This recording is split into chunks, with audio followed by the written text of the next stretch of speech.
Could you please share your name and where you're from? My name is Javier, and I'm from Everett. Come on. Thank you so much for coming. Yeah. Would you please start sharing with how was your life like before Jesus Christ, and what are the things that you gave your life to? It was just crazy, like the life I've been in and out of jail from 12 years old, It was like just violence, fighting. We had guns pulled out at a young age, and it was just fighting and violence. We were in and out of jail. It was just gang stuff. It's crazy. So you were involved in a gang lifestyle and all of the things like that. Would you please maybe point out a few things that happened in your life that kind of pushed you towards God, the bad things? So like when we were in the gang, we thought like your friends are gonna be there for you and they're gonna like hold you down and send you money to jail, and like you put in your life in your gang, but in all reality, when you go to jail, your friends are not gonna be there for you. They're the ones switching up on you. And honestly, like it was just crazy growing up and seeing true colors. I was facing 10 years in jail when I was 15 years old. I was booked in an adult jail. And one of my friends actually snitched on me. He like said that I was in a situation where I wasn't. We weren't even there. And that actually opened my eyes. And then I still kept being in gangs, because I thought they were my real friends. But when I got out, I had one of my friends. He got with my ex-girlfriend. And I was like, you know what? Like, I'm not going to be giving my life to the devil and them when they're going to switch up on me, So when I started seeing that, my friend Robert, he actually like helped me out and gave my life to God, You know what, Robert? Come up come up to the stage. We want to point something out. Come on. Yep. Could you please stand right beside him right there? Thank you. Javier, could you please, before I'm going to let Robert share something, would you please share what happened to you when you were in jail? When was the time you were exposed to Christianity and to Jesus Christ first? Yeah, it's true. When I first started going to church, it was in jail. That's when I met God because I was going to church, they made me. So I was like, all right, let's do it. And this one time, this dude was like, you know what, if you don't give your life to God and you die tomorrow, he was like, I'm sorry, baby, but I wouldn't want to be you. No, he was like, see ya, I wouldn't want to be you. So I was like, oh, yeah, that's true. So I started being serious, I got out, and then I was trying to change my life, and that's when they hit me with a 10-year sentence for something we didn't do. And it was robbery in the first degree, and it was actually really serious, And then that's when I started seeing my friends, but I still wanted to be in that life. I didn't know how to get out, And then when I started growing up, I started seeing true colors, and then it was just like, it's not for me, I'm not gonna be giving out my life when, those people are gonna switch up on you.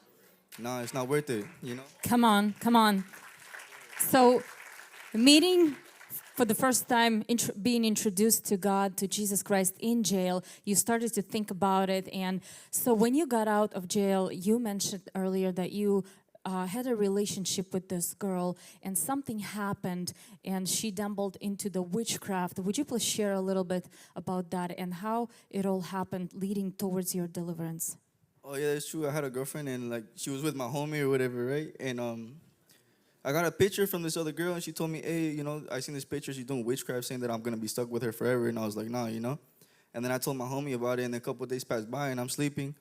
And then I was in my room, and I didn't feel safe. Like, I felt, like, spooked, like, in my room. Like, I never feel, like, that's my comfort zone, in my room. And I just felt like this vibe. I was just, like, bad energy, And then I'm, like, chilling. I'm like, hey, yo, Robert, like, I don't feel right. There's something kind of rattled, I'm like scared in my room. Like, what the heck is my room? It's where I'm supposed to sleep, I'm calling Robert. He was like, yo, like, I'll pray for you, and while he's praying for me, I had an empty bag, and it just like, boom, it moved. And that's when I was like, yo, like, bad vibes, like, nah. Like, Okay. So before we go on, Robert, come here. Roberto. We want to hear a little bit from you. So you got saved, right? You've been childhood friends actually forever. And could you please share your piece of your side of the story? Yeah, so I got saved about 3 years ago. He got saved like 1 year ago, right? Or so, right? And when I first got saved, he was actually really mad, like very mad. And he was like, we actually kind of distanced ourselves from each other for a while. But I kept praying for him. I was like, God, open the door. You got to save him. Because this is my childhood best friend. Love him like a brother. Even though he was very lost, I always kept him on the first of my prayer list, right? Anyways, the really bad witchcraft stuff was going on. And like the way that God kind of grabbed him, it's kind of like how I got saved through suffering, right? In a way, same thing with him. And the girl was doing witchcraft on him and this and that. So he knew, we were still friends, but we distanced from each other. But he knew me as like that Christian pastor guy. He was like, anyways, so that night that the stuff was starting to move in his home, he got spooked. He's giving you a call. What's happening? So yeah, he told me, he's like, man, I think I heard, he calls me, right? And he's like scared. And it's funny because before that, he would like joke. He would be like, act too tough for the, he'd act too tough for the church stuff. And he called me, he's like, bro, I'm scared, bro. He's like, I think I heard footsteps in my room. He's like, this and that. He had like chills. And then I was like, look, just put me on speaker. And then I began doing deliverance prayers on the room. I said, whatever under the sound of my voice, I break you, this and this and that. And that's when the bag moved and he got more scared. He was like, bro, this and that. And then I told him, I was like, look, man, I prayed for you now, like whatever's there left. But if you don't turn to Christ, your life is going to get destroyed. I basically was pretty hard on him. I was listening to a lot of John Ramirez at the time. I was like, no. Come on, let's put our hands for Jesus.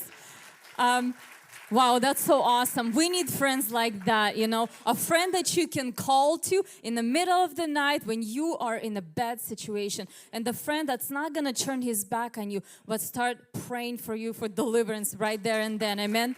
Come on. We kind of drifted a little bit. Okay, so Javier, now come here. So after that night, when was the time where you actually turned your life to Jesus Christ, and how was your life after that?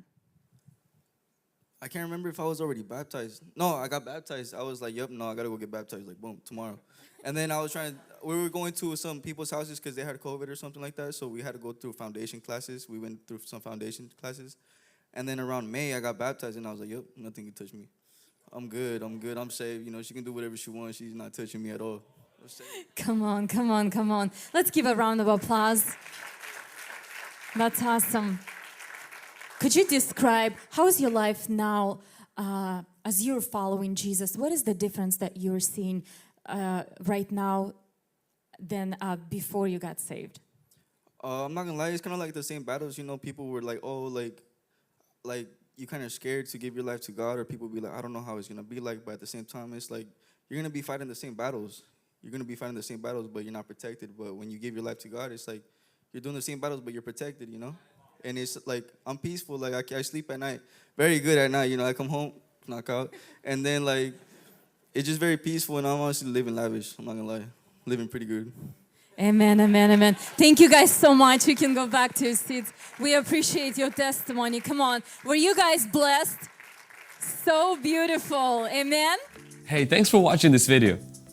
If you enjoyed this content and this was a blessing to you, would you help us and hit thumbs up so that it could help more people to discover this video? It costs you nothing, but it can go a long way to help with the algorithm. As well as if you're not subscribed to our channel, hit subscribe, click on the bell so that you can be reminded each time that we upload videos.